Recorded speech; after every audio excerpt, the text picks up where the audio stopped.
All right, and now let's actually get into driving the cars. For the Acura, I actually completely forgot to go over the infotainment. Right here, you have this little armrest that goes to the touchpad for the infotainment. I personally can't stand this system. I mean, we've had the car for a while now, and I just have not gotten used to how to use it. You have your home button, you have your back button. It makes fun little noises the entire time while you use it. And then you also have that second side screen, which you control with, well, the second half of this, which is this little touchpad here. As you can hear, it makes nice little sounds for all of that. Here you have your HVAC system. You have your drive mode selection. This is for the automatic stop start, which is unfortunately a feature this car has. It doesn't do the automatic stop start when this car is in Sport or Sport Plus mode, so that's a positive. Real quickly, I want to go over in this little parking lot how the steering is in this car, because in the Acura, it has very digital steering. If you can't tell from how I maneuver it, it's very loose in its steering. It's very direct. I know it's not going to translate well on video, but I'm turning in so effortlessly, and it just feels so mechanical when you turn in. It's just not natural. But it's very quick and very sharp. As you can see, it makes these turns no problem. It's just very soft. However, as far as comfort goes, it is very comfortable. It's very nice and soft. It's not that bad. Whereas if you switch the car into Sport, you will see it has a lot more heavier and a bit more natural feeling of a steering feel. I'm not sure how well that picks up on camera, but the steering difference from Sport to Comfort is insane, which again complements this car. It does show how comfortable this car is, but just I don't love how digital it feels. It doesn't give you that feeling like you're feeling the road through the steering wheel like you do with the Elantra. This just feels very electronic and very digital. Again, more like a sim racer than anything else.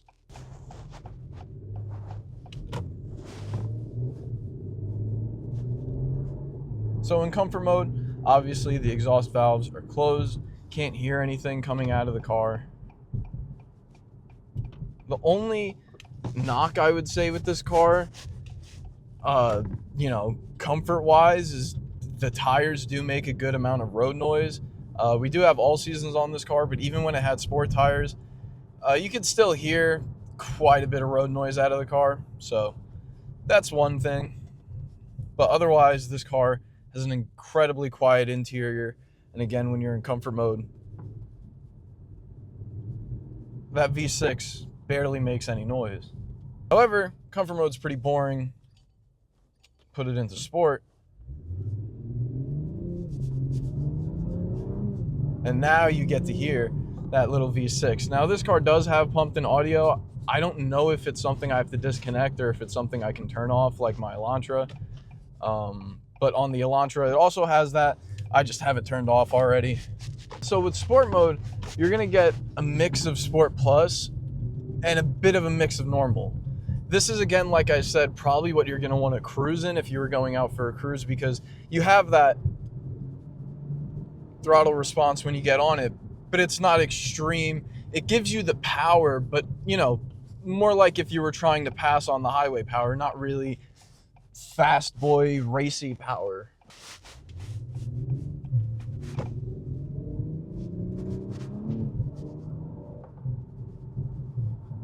You can hear just there, the gears in this car, it shifts a lot, this 10-speed automatic, which isn't a terrible thing, and in Sport Plus, it definitely figures itself out a lot better. Another issue is, I don't know if you can tell, but I don't really like braking in this car. The brakes in this car they don't feel great to me compared to the Elantra. I'm not so sure if it's that issue with it being digital, but I feel like if I'm pressing this much, the car just jolts. It jerks to different steps of how much it's braking. It's not a very smooth process of slowing down. And I find myself jolting. And especially if I, speed up a little bit and like a jackass and I'm trying to slow myself down, I just struggle with this car. It doesn't bite as nice as the Elantra does. And it doesn't feel as responsive with its brakes like the Elantra does. Another nice feature of this car is launch control.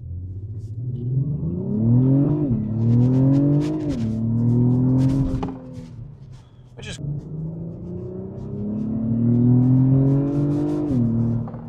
if I put this in Sport Plus, of course I got to give it a second, but you'll see it keeps the revs way higher and revs it out a little more. It sounds like it's giving itself more power. We'll do a launch control in Sport Plus.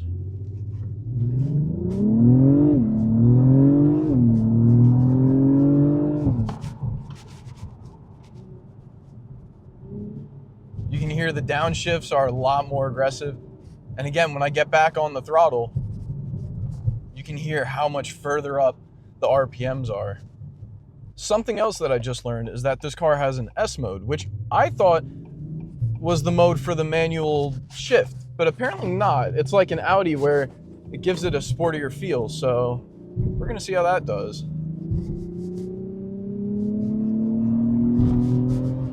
Wow, wait, that actually feels crazy. Wait, hold up. That's insane. Wow, and it's keeping the revs really high. Wow. Oh, I've never done that with this car before.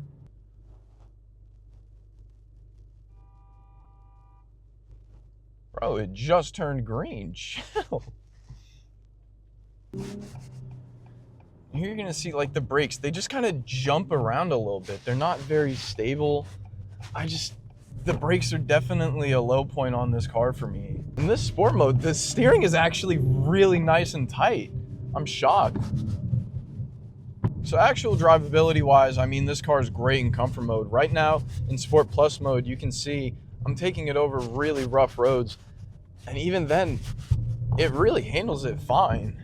I mean, I'm not feeling those bumps that badly. I can tell the car is not loving going over that, but I don't really notice it inside the car. Here, I'll do it here. I'll do a bit of a hard stop. You see, it jumps the car. Like, I'm not pressing so hard that it's skidding. It's just how the programming of the brakes are. It's very spotty. I cannot get over how much I really don't like the feel of the brakes in this car. I don't know if that's just a me problem or what, but I just don't like them. You hear how it's keeping it's keeping the throttle really close, it's keeping the RPMs really tight. I really like it for this Sport Plus mode. All right, we'll do a little launch control. We're on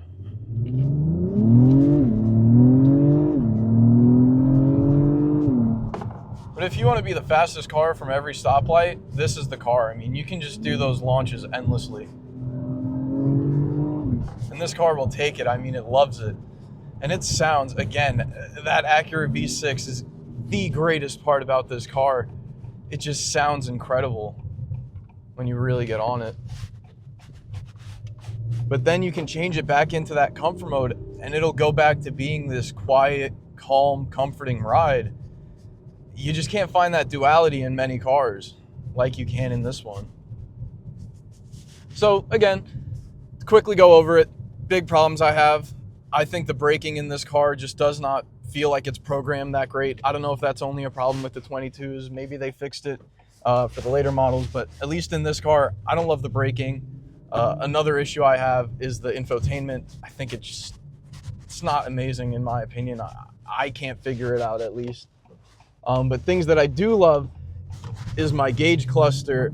I don't know how well it shows up on camera right now, but it glows red. That's awesome. That's badass as fuck. And it has a white background, which looks really clean. But overall, I just don't feel that this car handles as sporty, or at least you can't feel it as well as you can inside of the Elantra.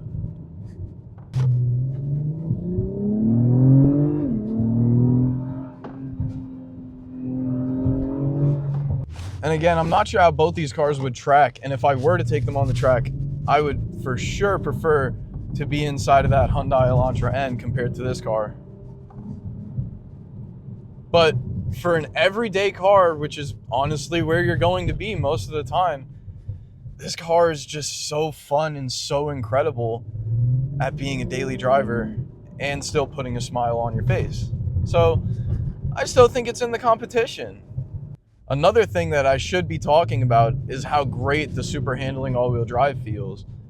I'm going to push it through a little turn here in a second, but even without that, this car just feels comfortable. It turns with so much ease. I mean, I'm putting no effort into that. And here you'll see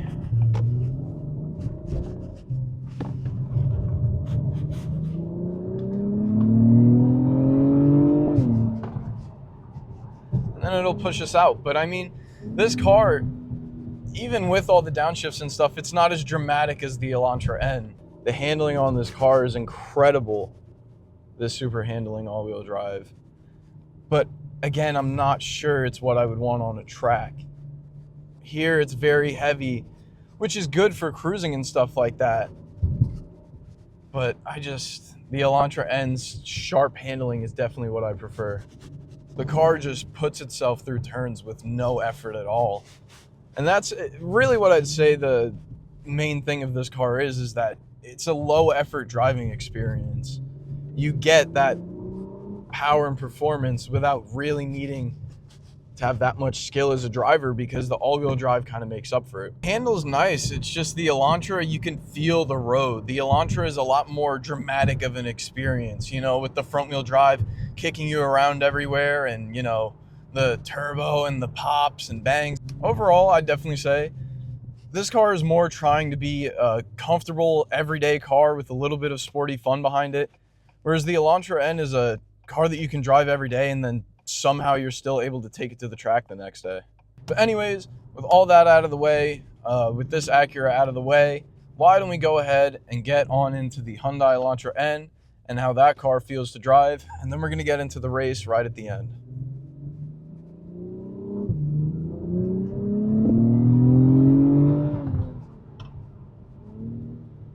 So yeah, let's get this on the road. We're going to start off with the first drive mode, which is going to be the Eco Drive mode while the car still warms up a little bit. As you can see, it is a little bit of a rainy day out. Now, Eco mode, as you know, what is it going to be good for? Well, going on long road trips, or even if you do highway driving, anything like that, even if you just do regular, normal, everyday driving, I would do it in Eco mode. I honestly don't use normal mode too much, so we're going to go over that really quickly, because I just keep the car in Eco mode if I'm not going to press on the car very hard or I'm trying to warm the car up. There's no point in really driving it in anything else, because Eco mode, you're going to get the best fuel economy. I've gotten really good numbers in this car, up to like 38 miles per gallon. This car does incredible. And so in Eco mode, the car is only going to have one of its exhaust valves open. That's going to be the left exhaust valve. Your right one is closed. Same thing in normal mode. It's supposed to keep the car a little quieter. Mine, unfortunately, is broken, or at least not broken, but the exhaust valve spring comes loose in these cars, and it's a really common issue. So I really can't commend the active exhaust in this car at all, because honestly, it sucks. Only in Sport and Sport Plus mode does the right exhaust actually open up, and only in Sport Plus mode do you get the pops and bangs. And also, the suspension softens up a little bit. It's more of how it is in normal mode, at least I believe, unless there's a softer setting, but I don't think that there is a softer setting. Pretty sure it's just rocking whatever it is in normal mode. Basically, in short, it's an Eco mode. It's going to give you the best fuel economy. It's what I would personally drive in if I was just trying to do my day-to-day commute. Then you have normal mode. Normal mode is everything is in its normal setting. There's nothing really interesting about it. Steering is just, you know, you can feel it a little bit, but, you know, you never get that digital feeling in this car like you get in the Acura. You know, you still feel like you're driving, but it feels more like you're driving, I don't know, just a normal Elantra. It doesn't feel as special.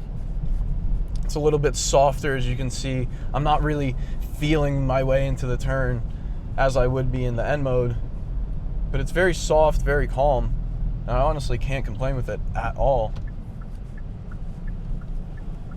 But yeah, that's normal mode. But now what you honestly care about from this car, and that's going to be the sport modes, which again, the sport modes open up the exhaust, which you can hear a lot more now that we've put it in sport mode. In sport mode, you won't necessarily get the pops and bangs that you get in N Custom or the regular N mode, but you still get a little bit more power out of the car, and you get to hear that exhaust, again, a lot more than you do in the normal and Eco modes. Which I mean, it has to be coming through on camera how much more you can hear the exhaust. I didn't bother setting up a camera in the rear trunk. I did a little test, didn't sound great, so we're just sticking with the one mic right now.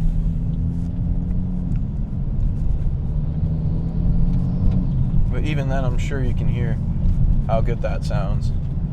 Now, once again, just like normal mode, this mode's kind of a weird middle child. I don't really use it because I would rather be in N custom mode. I'd rather be getting the full performance, full steering out of this car, whereas this really just, it isn't doing it, you know?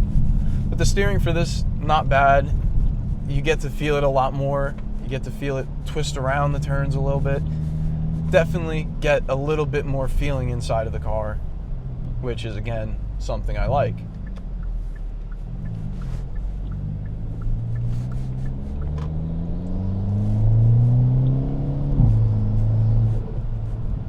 You'll hear it's not as loud as it could be in N mode, which is honestly what I like. Again, the active exhaust tries its best. I mean, I can't speak fully for what it's capable of because I've never tried what it's capable of. Mine has been like this since I bought the car at 7,000 miles.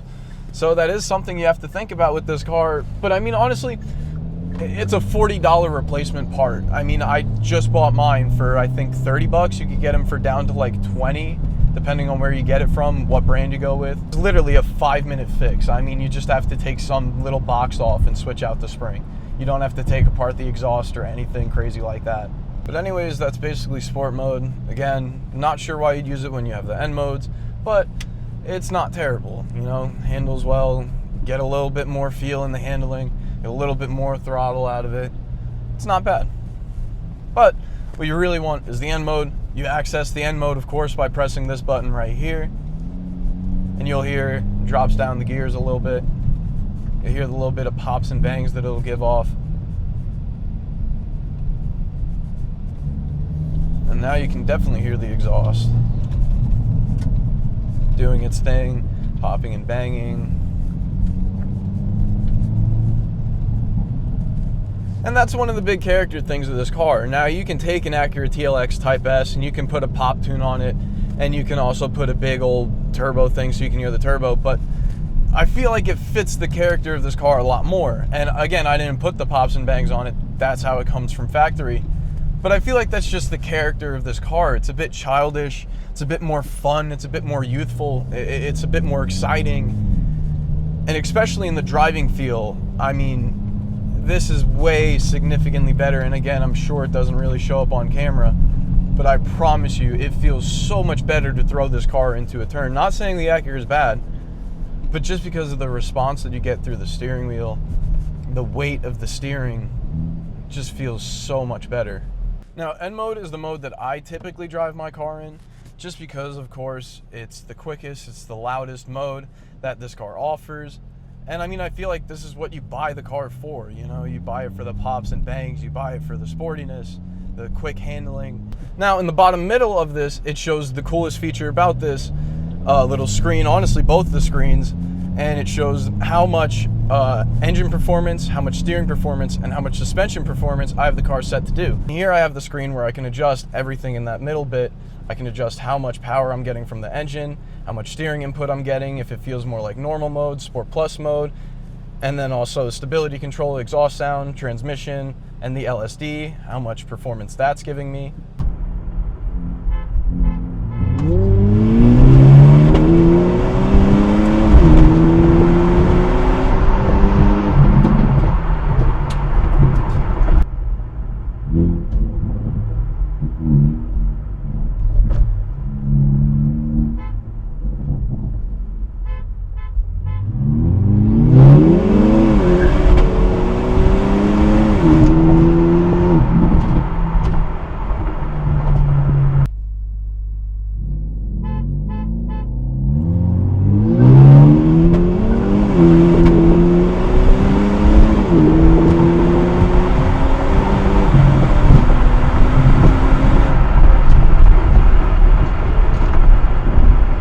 So yeah, hopping back into the Elantra, let's talk about the race real quickly. So obviously, this wasn't perfect conditions. The Elantra is not octane learned, which basically means it's making like 250 horsepower, and the Acura wasn't running premium fuel, which means it's making, who knows, somewhere under 350 probably.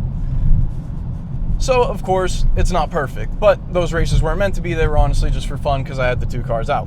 as you can see, the TLX is a good bit quicker, and it really should be. I mean, it's basically twice the price of this car. It's making almost 100 more horsepower than the car, and albeit it does weigh 1,000 more pounds than this car, but that is mainly because of that big fat all-wheel drive system. But I mean, honestly, again, it's for fun. Who really cares what car is faster? It doesn't matter to me, at least. You're probably not going to be racing these two cars against each other. And if you're buying the Elantra anyways to win street races, you probably shouldn't bother buying the Elantra N anyways. It's a track car. It's meant to take turns very fastly, not go very fast in a straight line. So it doesn't really matter how it does in a straight line. But hopefully pretty soon I'll be able to run those two cars back, and we'll get some better results, see what the actual answer is as to which car is faster. But for now, we'll just have to live with those results being what they are, which is that the TLX is significantly quicker. So all in all, at the end of the day, if I had to choose one, which one would I go with? Well, obviously I own the Elantra, but they're both awesome cars. Really doesn't matter. Pick what's in your budget. If you can't afford the Acura, don't get the Acura. If you can, I don't think it's a 100% decision. Just because you can afford it, you go with the Acura. If you want a more fun, rowdy experience, this car is that. It's simply a lot louder. It's a lot more fun. It skids around a little bit because of the front wheel drive with the wheel hop. That Acura, it's a more mature version of this car. I mean, it's all-wheel drive. It has no problem taking off from a stop, anything like that. It's not going to give you the drama when you press your foot to the pedal. When you push the pedal to the floor, it's just going to go. Whereas this car, it's going to spin a little bit. It's going to give you the pops. It's fun. It's an experience. Another big thing people have said is the reliability between these two cars. Both these cars, if you're buying them brand new, you're getting them with a warranty. If you get lucky with these Hyundais, I know you can get them with a warranty, and I'm not quite sure about the Acura, but I'm assuming you could get that with a warranty as well. So any work on it is going to be done under warranty anyways, so who really cares about reliability, at least for now? If you're buying this car forever, I wouldn't say the Acura is that much more reliable either. I've seen multiple Acuras having issues with their transfer cases, which I'd assume is just from people launching the shit out of the cars too many times. But still, it's an issue that happens with these cars. But mainly the biggest issues you're going to find is from people beating the piss out of the cars. They don't just really randomly, spontaneously explode. Both these cars can take a bit of, pushing around here and there, especially this car. I mean, they built this car to be capable to go on a track, take multiple track laps, come off the track, cool down, go back at it. It's not going to struggle to do your day-to-day driving, and it's not going to lose all of its power doing day-to-day driving.